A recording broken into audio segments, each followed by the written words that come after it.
Today on iPad 365, we see what your states are doing for their builds. This episode is brought to you by GoToMyPC. Hey everybody, Jeffrey Powers here. Welcome to iPad 365, the show where we review an app a day to keep your iPad in play.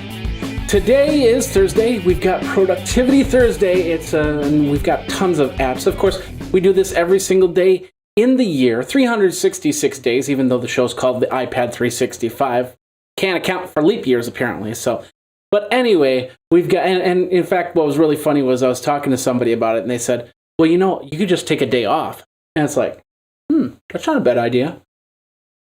But, I'm a glutton for punishment, so, and I love to do February 29th, because it's always a fun day. It just kind of feels like you're doing something odd and completely out of range. I don't know. It's really weird. But anyway, so we have Productivity Thursdays here. And of course, we do Business Mondays on Mondays, Games on Tuesdays, Utilities on Wednesdays, Viewer Choice on Friday, which we've got a great viewer choice for tomorrow. And you need to tune in because we've got a lot of great stuff all over the weekend.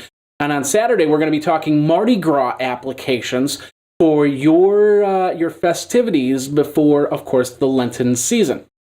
And then, of course, Sunday is Fun Day, where we just review fun little apps, and we've got a great app for Sunday as well. But we got a great little app for today, and that's what we're going to talk about on Productivity Thursdays. Now, a little bit of forewarning here. We're going to talk a little bit of politics, kind of, sort of, maybe. It's a political app, but it's not a political app. It's an informative politic app. Some of you that do follow political issues, and no, I don't mean The Daily Show with Jon Stewart, even though it's a good show. I think Colbert, that would probably be more on the line of, yes, that would work. But I'm actually talking about political issues with your local elected officials, your state and your district. Heck, you maybe even get into politics, and hey, that's great, but the real question then is, well, where do you start? What do you look at? Well, I guess the first thing you do is find out who your representatives are, and then get behind those representatives and the bills that they represent, I guess. So, well, here's an app that can help you keep your finger on the pulse of any issue in your state. It's called Open States, and the app simply watches the stuff for you. Now, when you open the app, you choose your state. And like, for instance, I'm from Wisconsin, and so I choose Wisconsin.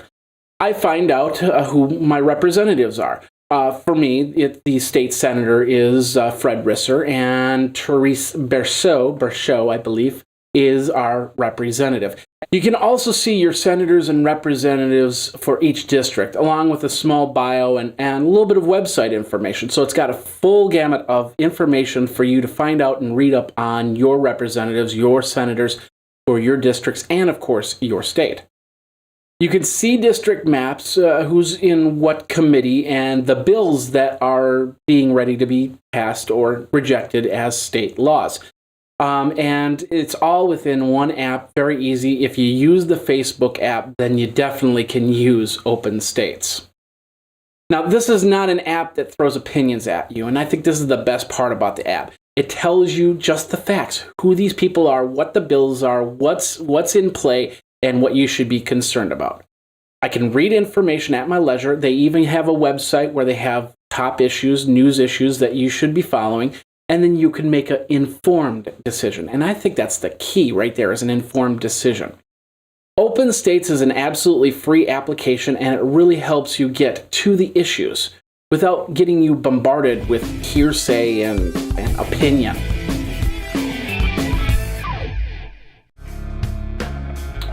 Of course, you want to control your PC. You want to have your PC with you at your fingertips, but you don't want to drag that big old bulky box with you.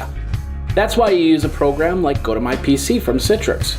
It's a great way for you to carry your tablet or your iPhone or your Android device for that matter, and not have to take your laptop or your desktop or that big old mainframe computer that sits in a room out in the corner there. You basically remote in, you need Wi-Fi or 3G, and it works perfectly in both environments. You connect up via your iPad by downloading the application, same thing with the iPhone. You load up the application, put in your passwords, you get a virtual mouse that you can move around the screens. I got 2 screens on my computer upstairs, and I can move around and I can work very well with my iPhone and with my iPad, or even a laptop, Mac, or PC. Does not matter. It can connect up and it can get you going. You can use your internet connection at home, so you save yourself money on getting extra internet connections. You don't have to take a PC with you, so you don't have to have that extra tote bin at the TSA agent area, so you don't monopolize the table with all your electronics, and you get things done quicker and faster and not have to worry about it. That's the beauty of GoToMyPC. It's never failed me. As long as I've had a Wi-Fi connection or a 3G signal, I've always been able to connect up to my desktop and get my work done. Don't take my word for it. Try it yourself. 30-day free trial, 30 days for free by going over to GoToMyPC. Click that Try It Free Now button, enter in the code PODCAST. Podcast gets you 30 days of this great software, and of course it helps iPad 365 keep our lights on. So thanks a lot, and check it out over at GoToMyPC.com. And that's the show for today. Thank you very much. One word of note here that we have to kind of a correction here, although it really wasn't a correction. It's a long story, but basically recorded the episode with Spice Invaders, and then the day that I put it out, they changed everything over to Spice Bandits. I'm assuming they got into some legal issues with Spice Invaders, so they decided to change the names. The update came through, and just right after, you'll see the image actually says Spice Bandits on the video, but at that time the app then downloaded, and all of a sudden everything changed from Spice Invaders to Spice Bandits. So check it out. It's now called Spice Bandits, and that, of course, that was on Game Tuesday, which was a couple days ago. All right, tomorrow we're going to show you games that you can play with your cats on your Friday edition of iPad 365. So we will see you in 24 when it will be another iPad 365. My name is Jeffrey Powers, and until then, take care. You should follow Graphite on Twitter at GraphiteINC.